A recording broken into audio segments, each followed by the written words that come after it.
Bapak Ibu yang dikasihi oleh Tuhan, mari kita membuka firman Tuhan yang menjadi ayat yang akan kita dengar malam hari ini dari surat 1 Korintus pasal 2 ayat yang ke-9. 1 Korintus pasal 2 ayat 9. Jika sudah menemukan, kita akan membaca bersama judul perikop hikmat yang benar. Ayat 9, 3, 2, 1. Tetapi seperti ada tertulis, apa yang tidak pernah dilihat oleh mata, dan tidak pernah didengar oleh telinga, dan yang tidak pernah timbul di dalam hati manusia, semua yang disediakan Allah untuk mereka yang mengasihi Dia. Kita baca sekali lagi. Tetapi seperti ada tertulis, apa yang tidak pernah dilihat oleh mata, dan tidak pernah didengar oleh telinga, dan yang tidak pernah timbul di dalam hati manusia, semua yang disediakan Allah untuk mereka yang mengasihi Dia. Demikian jauh firman Tuhan malam hari ini pembacaan, dan firman Tuhan ini kita akan mendengar di bawah satu judul, tak dapat aku duga. Ya, ada lagu NKI 221.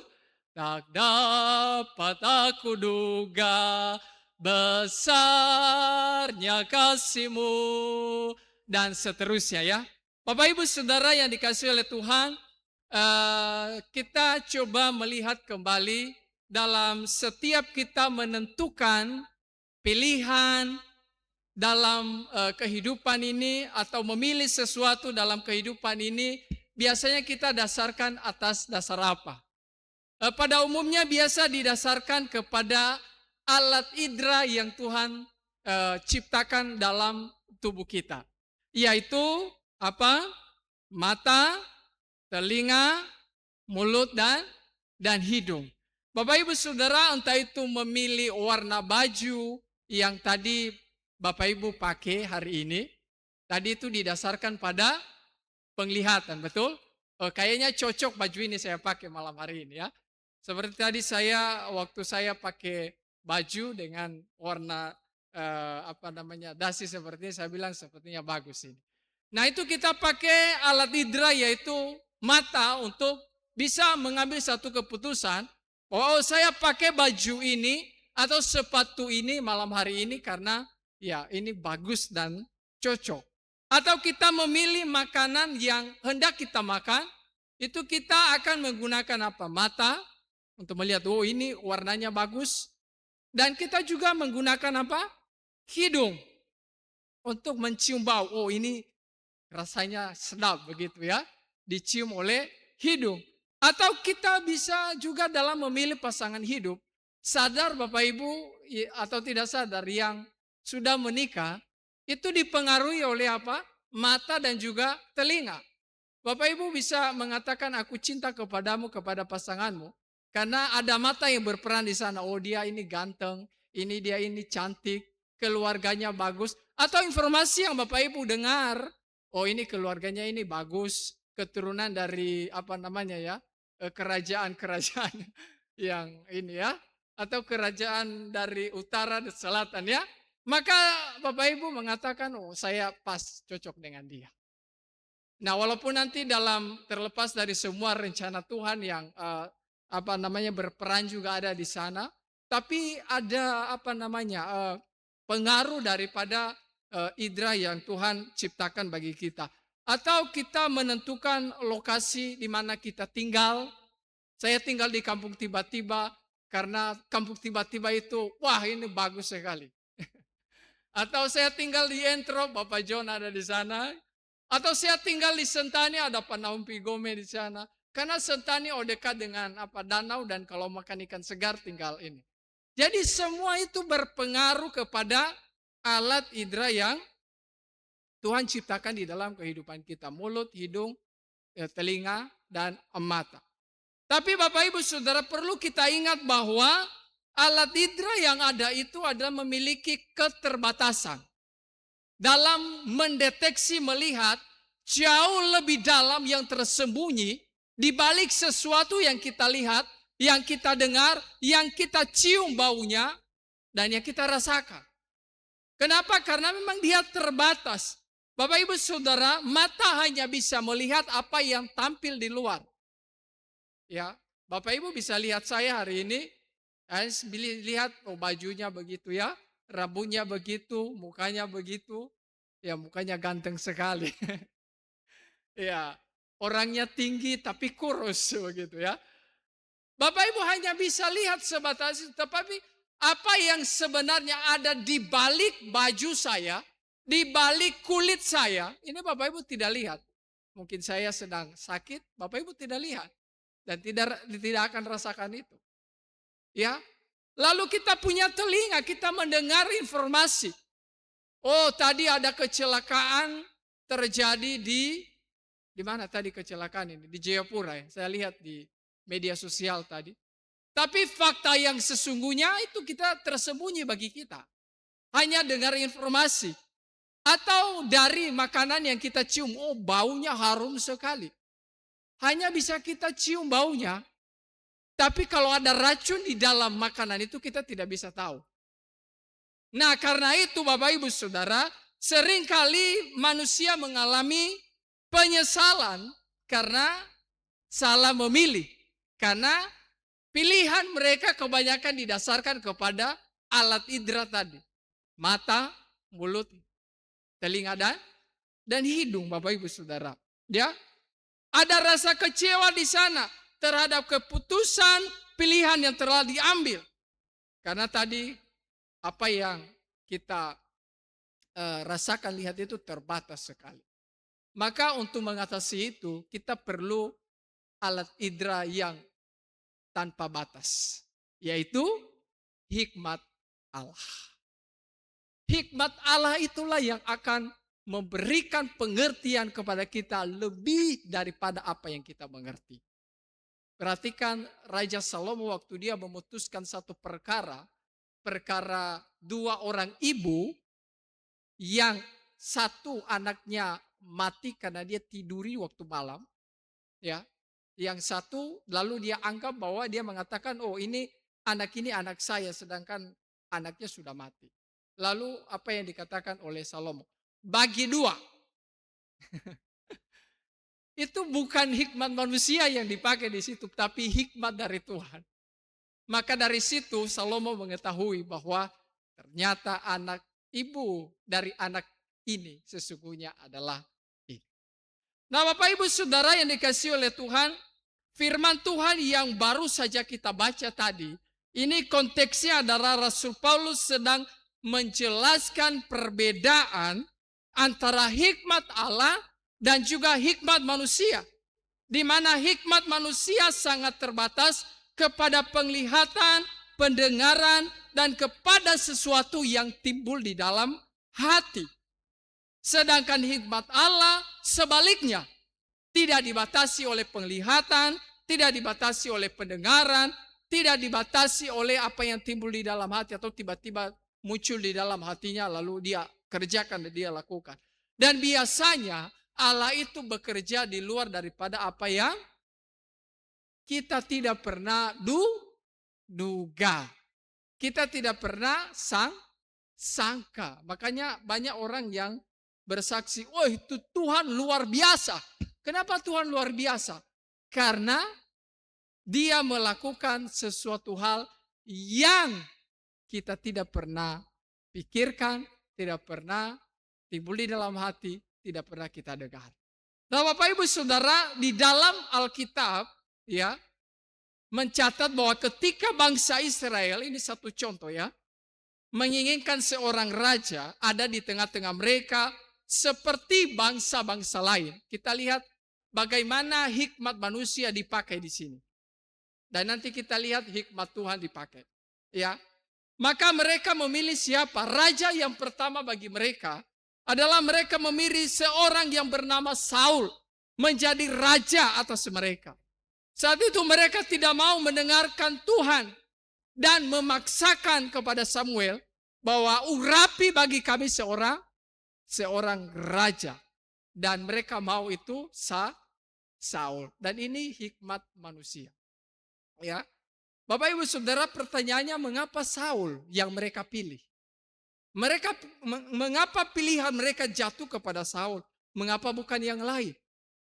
Alasannya karena secara lahiriah, ya, Saul mempunyai tampilan fisik yang bagus, ganteng, gagah, tampan, rupawan, dan memiliki perawakan yang bagus yang tidak dipunyai oleh orang-orang yang ada pada saat itu dan orang-orang yang sebaya dengan dia. Dia mempunyai tinggi yang sangat baik dan berdasarkan catatan dan juga sejarah, ya, mengatakan bahwa Saul lebih tinggi dari semua orang-orang yang ada pada saat itu. Ya, jadi kalau dia berdiri dia bisa melihat semua. Dia tidak tenggelam di tengah orang banyak. Dan Bapak Ibu Saudara, dia mempunyai kemampuan militer yang bagus. Jadi kalau berperang lah bisalah diandalkan. Lalu awalnya mereka melihat bahwa Saul itu rendah hati. Tetapi Bapak Ibu Saudara, kemudian apa yang terjadi?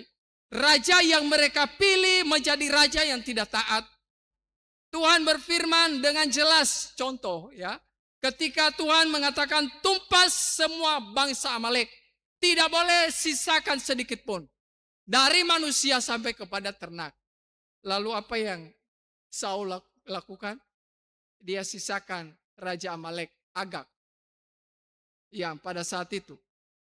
Lalu dia sisakan kambing domba yang bagus-bagus, katanya mau dipersembahkan kepada Tuhan. Padahal jelas perintah Tuhan, habiskan. Di sini ada unsur ketidaktaatan. Ya.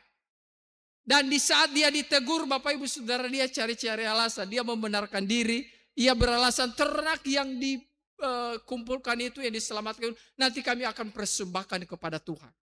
Ya. Dan dalam hal ini, jelas 100% Saul tidak taat terhadap perintah Tuhan. Dan ia bersalah di hadapan Tuhan.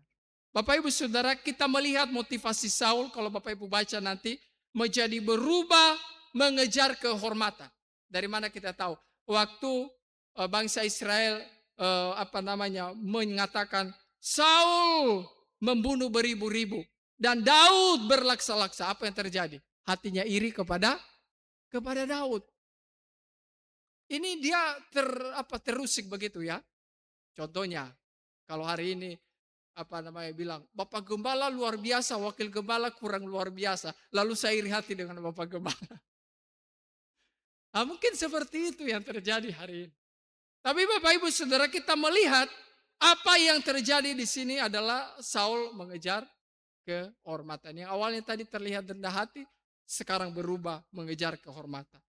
Dan yang penting adalah Bapak Ibu Saudara, ya, dia mengatakan bahwa saya akan mempersembahkan persembahan kepada Tuhan dari rampasan yang ada. Padahal tadi firman Tuhan dengan jelas dikatakan tumpas, selesaikan semua, tidak boleh sisakan. Nah, saya pikir sikap yang Saul miliki hari ini kadang-kadang kita punya juga. Yang penting saya persembahkan kepada Tuhan. Saya itu akan bisa menggantikan ketaatan saya menjalankan firman Tuhan.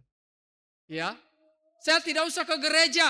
Nanti saya kirim persembahan, apalagi sekarang sudah bisa pakai QRIS, sudah ada nomor rekening. Saya di rumah saja begitu, tidak usah ke gereja.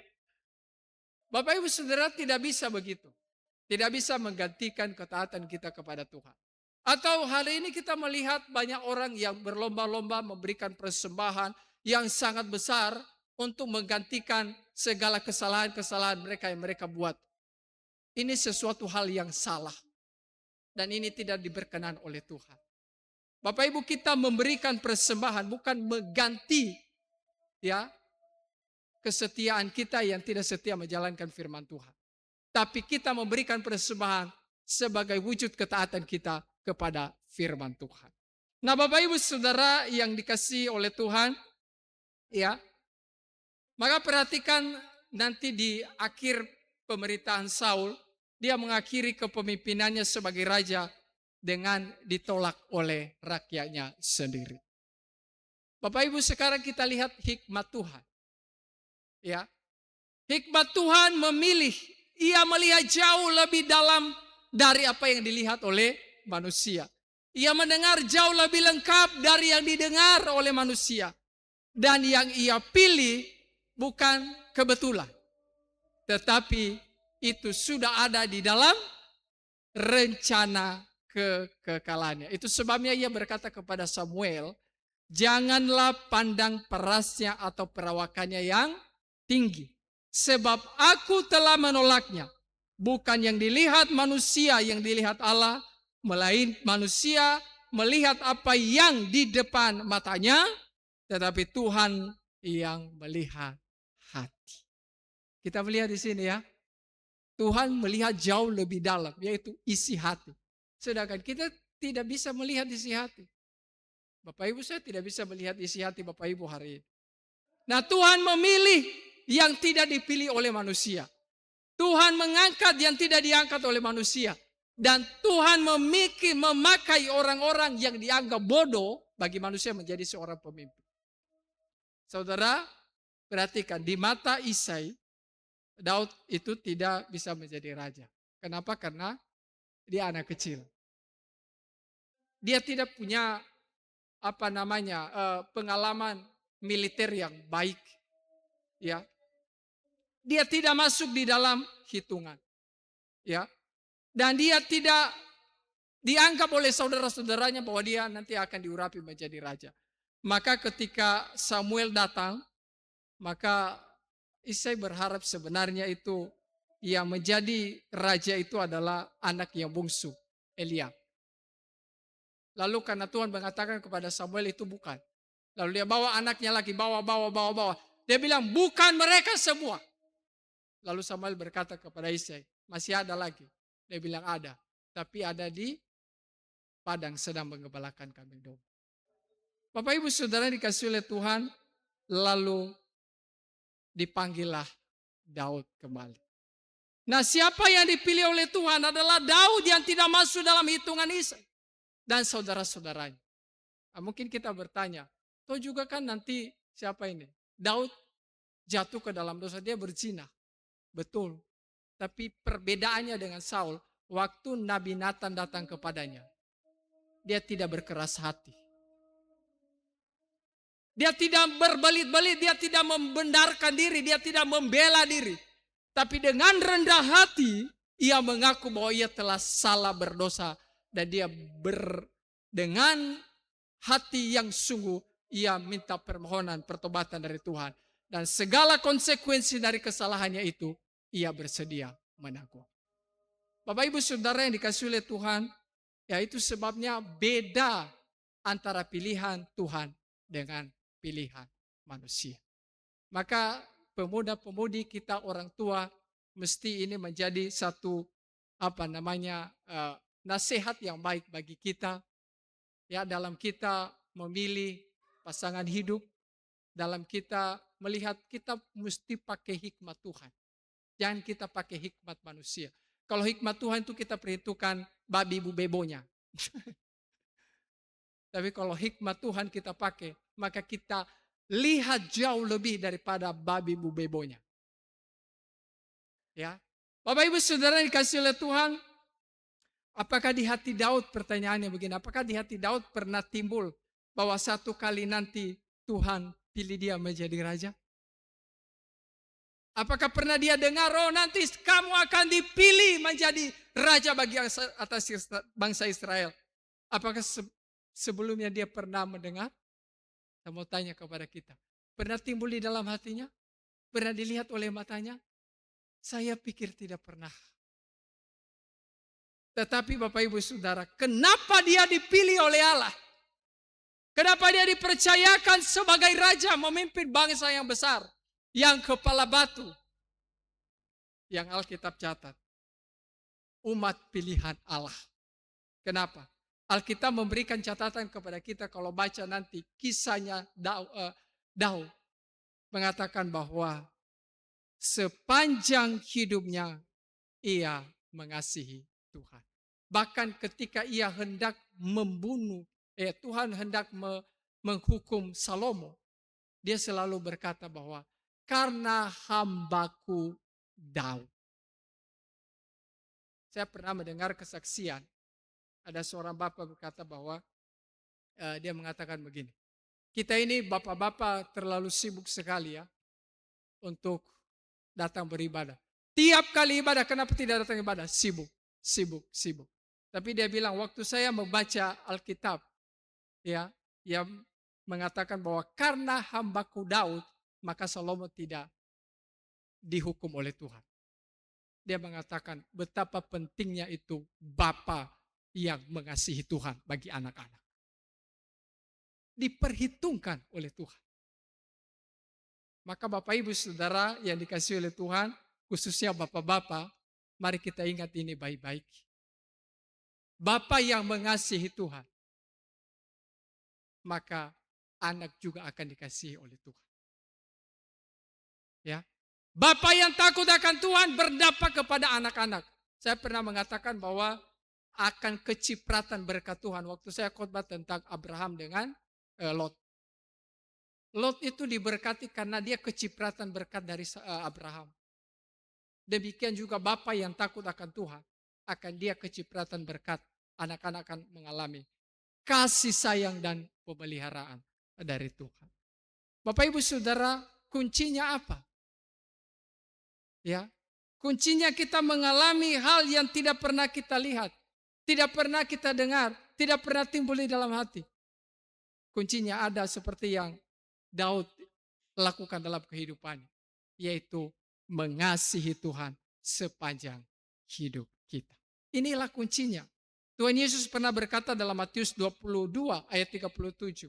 Kasihilah Tuhan Allahmu dengan segenap hatimu dan segenap jiwamu dan segenap akal budimu. Inilah hukum yang terutama dan yang pertama. Dan hukum yang kedua yang sama dengan itu ialah kasihilah sesamamu manusia seperti dirimu sendiri. Tuhan Yesus menekankan kasih yang utuh, bukan kasih yang setengah. Tuhan Yesus mau kita mengasihi Dia dengan seluruh jiwa raga kita, akal budi kita, jiwa kita, dan juga hati kita, mengutamakan Dia di atas segala-galanya. Bapak Ibu Saudara yang dikasihi oleh Tuhan, kita akan memasuki bulan April. Firman Tuhan mengingatkan kepada kita semua malam hari ini. Mari kita memohon hikmat dari Tuhan. Supaya dalam setiap keputusan yang kita ambil, dalam setiap langkah kita dalam melakukan sesuatu, tidak salah yang pada akhirnya akan menimbulkan penyesalan kepada kita. Mari kita mengasihi Tuhan. Sehingga hal-hal yang tak terduga, yang tidak pernah kita lihat, tidak pernah timbul di dalam hati, tidak pernah didengar oleh telinga, itu akan menjadi bagian saya dan bagian Bapak Ibu di dalam perjalanan kehidupan di dunia ini. Kenapa? Karena Tuhan kita, Allah yang sanggup melakukan segala perkara di luar daripada apa yang bisa kita lakukan. Kita harus mengutamakan Tuhan di atas segala-galanya sebagai bentuk kasih kita kepada Dia. Karena Ia telah terlebih dahulu mengasihi kita dengan mengorbankan anaknya Yesus Kristus di atas kayu salib. Bapak Ibu, waktu manusia jatuh ke dalam dosa, manusia tidak pernah pikir bagaimana supaya memulihkan hubungan manusia dengan Allah kembali. Tidak pernah timbul di dalam hati. Tapi Tuhan sediakan bagi mereka yang mengasihi Dia, yaitu bagi anak-anak Allah yang terpanggil sesuai dengan rencananya. Bapak Ibu Saudara, bulan April yang akan kita lalui bersama, ya banyak hal yang terjadi. Saya membaca berita bahwa nanti kemungkinan yang terjadi karena perang di Timur Tengah sana, maka harga minyak akan naik. Dan mulai 1 April, kalau benar tadi saya baca itu di berita, pembatasan pembelian BBM akan dibatasi. Tidak tahu bagaimana, tapi percayalah ya Bapak Ibu, apapun yang terjadi, apapun situasinya, kasih kita kepada Tuhan jangan pernah berubah. Ya, jangan pernah berubah sedikit pun, karena Dia adalah segala-galanya di dalam kehidupan kita.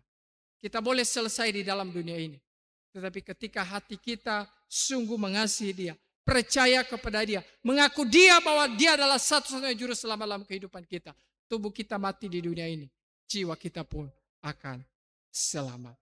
Tuhan memberkati kita semua lewat kebenaran firman Tuhan.